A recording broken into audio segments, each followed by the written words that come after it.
ഈ വർഷത്തെ കോപ്പ അമേരിക്കക്ക് പന്തിടുമ്പോൾ അർജന്റീനയുടെ സ്ക്വാഡിൽ 100% ഉണ്ടാകുമെന്ന് ഉറപ്പിച്ച താരമായിരുന്നു പൗളോ ഡിബാല. കാരണം ക്ലബ്ബ് തലത്തിൽ അവിസ്മരണീയമായ പ്രകടനങ്ങളാണ് ഡിബാല പുറത്തെടുത്തിരുന്നത്. അതിൻ്റെ ഏറ്റവും വലിയ ഉദാഹരണമാണ് ഇറ്റാലിയൻ സീരിയയുടെ ചരിത്രത്തിൽ തന്നെ ഒറ്റ സീസണിൽ 3 തവണ player of the month award കരസ്ഥമാക്കിയ ഒരു താരവും ഇന്ന് സീരിയയിലില്ല. അത്രക്കും റയറായിട്ടുള്ള റെക്കോർഡാണ് ഡിബാലയുടെ പേരിൽ ഇന്നുള്ളത്. കൂടാതെ 27 മത്സരങ്ങളിൽ നിന്ന് 13 ഗോളും 9 അസിസ്റ്റുമാണ് ഈ സീസണിൽ ഡിബാല കരസ്ഥമാക്കിയതും. പക്ഷേ കോപ്പ അമേരിക്കക്കുള്ള സ്ക്വാഡിനെ ലിയണൽ സ്കലോണി പ്രഖ്യാപിച്ചപ്പോൾ അതിൽ ഡിബാല ഇല്ല.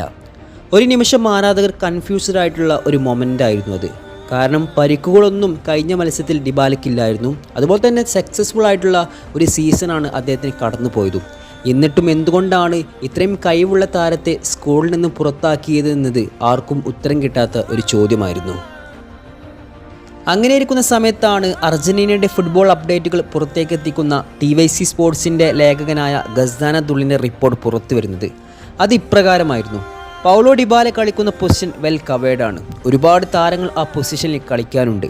എസ്പെഷ്യലി ലിയണൽ മെസ്സി കളിക്കുന്ന ഒരു ഏരിയ കൂടിയാണത്. അതുകൊണ്ട് തന്നെ അർജന്റീനയുടെ കോച്ചിങ് സ്റ്റാഫ് ഡിബാലയെ കണ്ട് സംസാരിക്കുകയും തീരുമാനമെടുക്കുകയും ചെയ്തിട്ടുണ്ട്.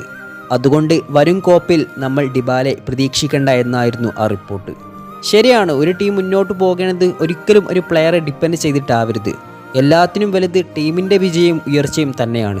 പക്ഷേ ഇത്രക്കും കഴിവുള്ളൊരു താരം പലപ്പോഴും അർജന്റീനൻ ജേഴ്സിയിൽ പന്ത് തട്ടാൻ ആഗ്രഹിക്കുമ്പോഴെല്ലാം പരിക്കുകൊണ്ട് മാത്രം ഒരുപാട് അവസരങ്ങൾ നഷ്ടപ്പെട്ട ഒരു ഹതഭാഗ്യനായി കളിക്കാനാണ് പൗളോ ഡിബാല. എൻ്റെ ഓർമ്മ ശരിയാണെങ്കിൽ 2015 അദ്ദേഹത്തിൻ്റെ അർജന്റീനയ്ക്ക് വേണ്ടിയുള്ള ആദ്യ അരങ്ങേറ്റം കുറിക്കുന്നത്. ഇന്ന് 2024 നിൽക്കുമ്പോഴും ഒരു പ്രോപ്പറായിട്ടുള്ള പ്ലേയിങ് ടൈം അർജന്റീനയിൽ അത് ലഭിച്ചിട്ടില്ല എന്നതാണ് വാസ്തവം.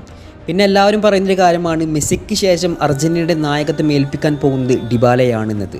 പക്ഷേ ഇന്ന് 30 നിൽക്കുന്ന ഡിബാലയ്ക്ക് അതിന് കഴിയുമോ എന്തും, അതുപോലെ തന്നെ യുവതാരങ്ങൾ നിറഞ്ഞു വരുന്ന അർജന്റീനയിൽ ഡിബാലയ്ക്ക് സ്ഥാനമുണ്ടോ എന്തും ഒരു ചോദ്യചിഹ്നമാണ്. എൻ്റെ ഒരു കാഴ്ചപ്പാട് ഡിബാല കുറച്ചുകൂടെ പ്ലേയിങ് ടൈം അർജന്റീനയിൽ അറിയിക്കുന്നു എന്നതാണ് വാസ്തവം. ഇറ്റലിയുടെ നാഷണൽ ടീമിന് വേണ്ടി പോലും കളിക്കാൻ അവസരം ഉണ്ടായ ഒരു താരമായിരുന്നു പൗളോ ഡിബാല. പക്ഷേ അതെല്ലാം അദ്ദേഹം ഉപേക്ഷിച്ച് ആ നീലയും വെള്ളയും കലർന്ന ജേഴ്സിയിൽ പന്ത് തട്ടാൻ അയാൾ മുന്നോട്ട് വന്നപ്പോൾ ഇതിലും മികച്ചത് അയാൾ അറിയിച്ചിരുന്നു. കിരീടമില്ലാത്ത അർജന്റീനയ്ക്ക് കിരീടങ്ങൾ വാരിക്കൂട്ടാൻ സഹായിച്ച ആശാനിൽ തന്നെയാണ് പ്രതീക്ഷ. ഒന്നും കാണാതെ അയാൾ ആരെയും പുറത്തിരുത്തില്ല. എങ്കിലും ആരാധകരെ ഒരിക്കൽ കൂടെ ആവേശത്തിലാഴ്ത്താൻ കോപ്പ അമേരിക്കക്ക് പന്തിടുമ്പോൾ ആ വജ്രക്കണ്ണുള്ള മാന്ത്രികനെയും കാത്ത് ആരാധകർ കാത്തിരിക്കുന്നുണ്ടാകും.